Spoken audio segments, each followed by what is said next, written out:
내일 날씨, 어떤 과정을 거쳐 알게 될까? 내일 날씨입니다. 기온은 평년보다 낮고 전국적으로 일기예보.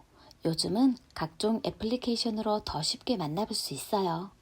우리 생활에 너무 가까이 있어 놓치기 쉽지만 생활과 활동에 많은 영향을 주는 중요한 서비스입니다. 오늘은 어떤 과정을 거쳐 날씨를 예측하는지 쑥쑥 과학과 함께 핵심만 쏙쏙 알아보겠습니다.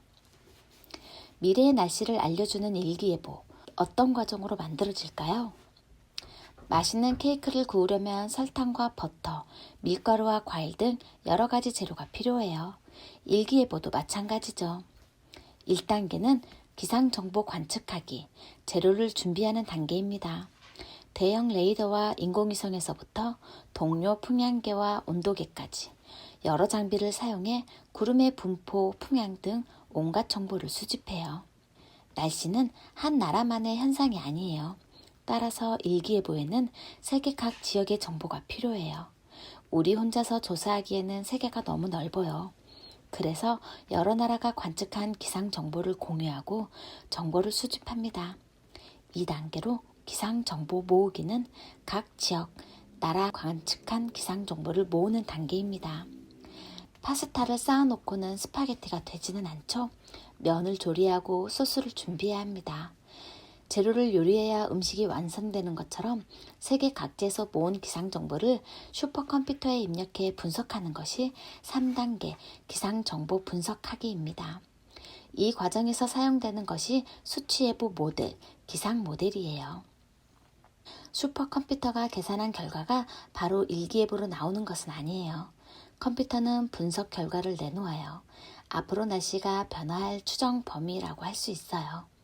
이를 바탕으로 실시간 정보를 종합해서 기상청 예보관들이 토론을 벌여 하나의 결론을 내립니다. 4단계 예보 협의하기입니다. 이 과정을 거쳐 완성되는 게 바로 우리가 받아보는 일기예보예요. 복잡한 기상 정보를 알아보기 쉽게 지도, 즉 기상도로 만드는 것도 이 과정에서 진행되는 일입니다. 일기예보가 만들어지면 이를 알려야겠죠? TV, 인터넷, 애플리케이션, 문자메시지 등 다양한 경로로 날씨 정보를 전달합니다. 마지막 5단계 예보 결정하고 통보하기입니다.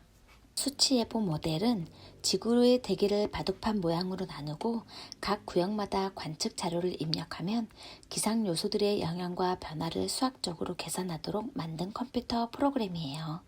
왜 중요한가요? 같은 재료로 삶기, 굽기, 찌기 등 어떻게 요리하냐에 따라 결과물이 크게 달라집니다. 수치예보 모델의 계산도 마찬가지. 방대한 기상 요소들이 서로 어떻게 영향을 줄지, 이를 계산하는 방식에 따라 일기예보 결과가 달라져요.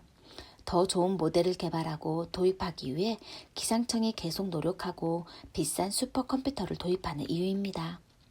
왜 계산 결과가 다를까요? 가끔 우리나라와 다른 나라의 기상예보 결과가 다르다는 뉴스가 나와요. 같은 기상 정보를 사용하는데도 예보 결과에 차이가 나는 가장 큰 이유는 서로 다른 수치예보 모델을 사용하기 때문이에요. 요리로 생각해 볼까요? 같은 달걀을 삶아도 그냥 삶기, 소금 넣고 삶기, 반죽하기, 물을 휘저으며 달걀을 넣어 술안으로 만들기 등 다양한 조리법이 있고 결과물도 제각각이에요. 하물며 3차원인 대기의 영향을 계산하는 수치예보 모델이니 계산 결과도 각각 다를 수밖에 없어요. 이상기후란 일기예보에 관해 알아본다면 함께 생각해 볼 내용이 기후변화입니다. 지구온난화로 인한 기후변화는 갑작스러운 폭우, 홍수, 가뭄, 폭염과 추위 등 예상치 못한 날씨의 주 원인으로 꼽혀요. 이는 현재 예보 시스템인 날씨 변화를 잘 예측하지 못했다는 의미이기도 해요. 왜 그럴까요? 본문의 3, 4단계를 다시 읽고 생각해보면 그 이유를 짐작할 수 있어요. 기후변화는 지구 전체에 영향을 미쳐요. 날씨가 변화하는 공식이 달라졌다는 뜻이죠.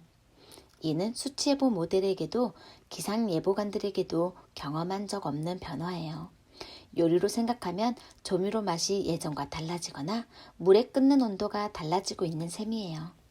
이 변화를 따라잡기 위해 첨단 인공위성으로 관측하거나 기상 모델을 개선하는 등 세계적인 연구와 노력이 계속되고 있지만 기후변화에 따른 기상청의 고민은 계속될 것입니다.